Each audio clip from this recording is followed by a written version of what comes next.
Hello friends, आप लोग कैसे हैं। उम्मीद करते हैं कि आप लोग अच्छे होंगे, स्वस्थ होंगे और बढ़िया तरीका से पढ़ाई भी करते होंगे।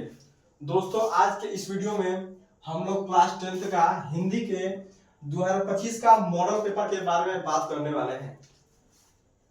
मॉडल पेपर के हिसाब से देखेंगे कि किस प्रकार से कौन से चैप्टर में किस प्रकार से क्वेश्चन दे रहा है, कितने नंबर का दे रहा है। आज के वीडियो में क्या करेंगे, डिस्कस करेंगे। तो देख लेते हैं हमारे पास जो कि 2025 का मॉडल पेपर है। आप लोग यहाँ देख सकते हैं। देखिए यहाँ पर 2025 का मॉडल पेपर है। ठीक है, सबसे पहले यहाँ पर आप लोग देखिए कि आपको जो पेपर करने को जो मिलेगा, ठीक है, 3 घंटे 15 मिनट आपको दिया जाएगा, जिसमें से आप लोगों को 15 मिनट इस पेपर को पढ़ने के लिए और जो 3 घंटा समय मिलेगा इसको हल करने के लिए मिलेगा। ठीक है, इसमें कुछ देखिए यहाँ पर लिखा है कि प्रारंभ के 15 मिनट परीक्षार्थियों को प्रश्न पत्र पढ़ने के लिए निर्धारित है। और इसमें पहला दिया है पॉइंट, सभी प्रश्न करना अनिवार्य है।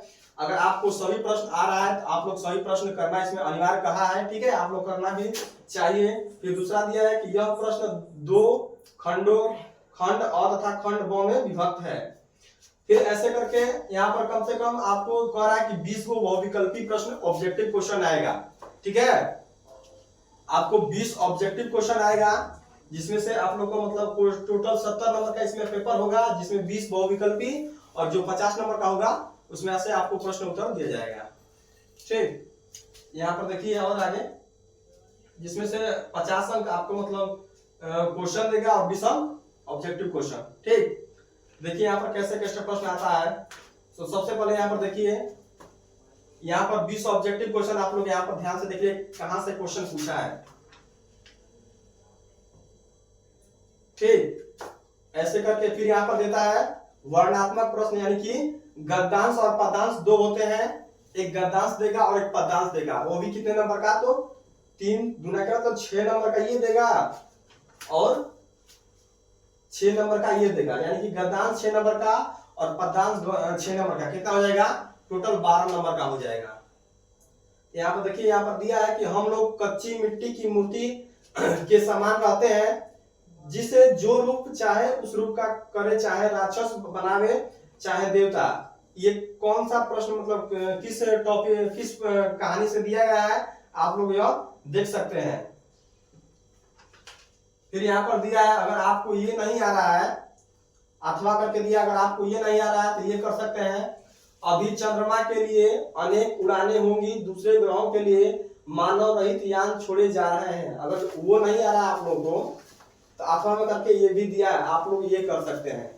ठीक, फिर दिया है यहाँ पर आपको संदर्भ, पाला में संदर्भ लिखना है। इसका संदर्भ में यही लिखना पड़ता है कि किस पाठ से लिया गया है और इसके रचयिता कौन है। ठीक है, फिर यहाँ पर देखिए, यहाँ पर दिया है रेखांकित अंश की व्याख्या कीजिए। जहां तक ये रेखा खींची गई है उसको क्या करना है, उसका अर्थ बताना है। फिर यहाँ पर लिखा है निम्नलिखित पदांश पर आधारित प्रश्न दिए गए हैं, उसका उत्तर दीजिए। पदांश का आप लोग इसका भी क्या कर दीजिए, जो भी रेखांकित अंश किया गया है उसका भी आंसर देना है। फिर यहाँ पर दिया है अगला, उपयुक्त पदांश का शीर्षक एवं कवि का नाम लिखिए। ठीक है, इसमें जो जिसका कवि का जो लिखे हैं उसका नाम लिखना है और इस पदांश का शीर्षक। ठीक, फिर यहाँ पर रेखांकित अंश की व्याख्या जो बताया कि जो रेखा खींची गई है उसका अर्थ बताना है। ठीक है, आगे देखिए यहाँ पर लिखा है कि अगर आपको अथवा में ये दिया कि अगर आपको ये नहीं आ रहा तो आप ये कर सकते हैं।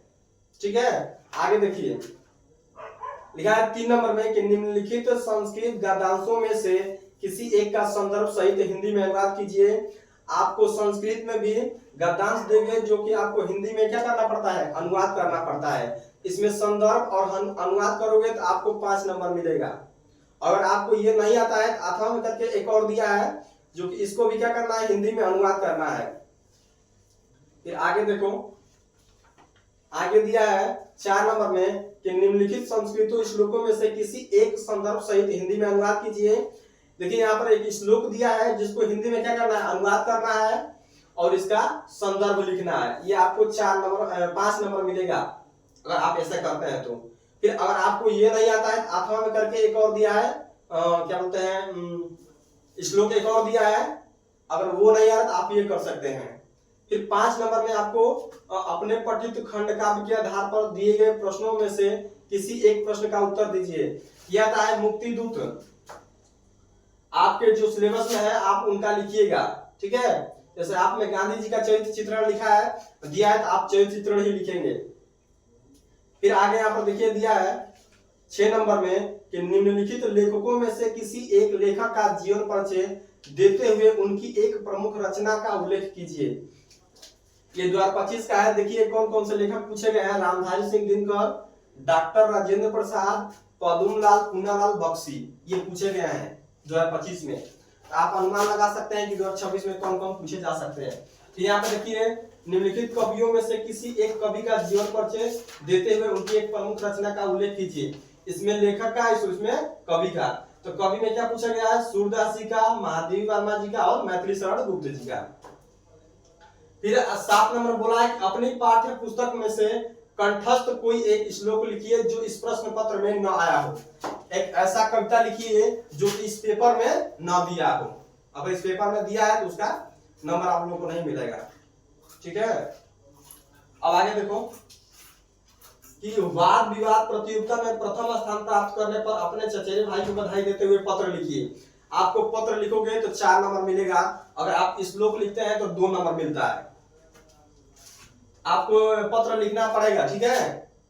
अथवा में करके आपको, अगर इस पर नहीं आ रहा है चचेरे भाई पर, तो आपको अथवा में करके दिया है आपके विद्यालय के पुस्तकालय में हिंदी का पत्र पत्रिकाएं नहीं मंगाई जाती, इसकी शिकायत करते हुए प्रधानाचार्य को एक पत्र लिखिए। इस पर लिख सकते हैं दोनों में से, ठीक। आगे फिर दिया है कि निम्नलिखित में से किन्हीं 2 प्रश्नों के उत्तर संस्कृत में दीजिए। ये 4 प्रश्न दिए संस्कृत में, इसको क्या करना है, उत्तर देना है। इसका वाराणसी केशम संगम स्थली अस्ति, इसका आंसर जो होगा आप लोग दे सकते हैं। इसके लिए 2 नंबर, एक प्रश्न 1 नंबर का है।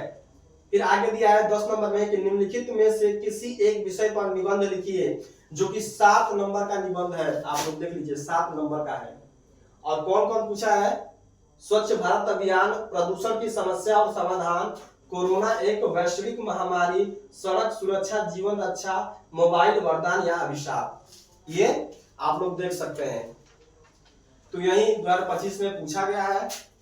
आप लोग इससे अनुमान लगा सकते हैं कि 2026 में क्या क्या आ सकता है, ठीक है। आशा करते हैं कि आप लोग को समझ में आ गया होगा। अगर नहीं आता है तो एक बार फिर से देख लीजिए, समझ में आ जाएगा, ठीक। तो धन्यवाद।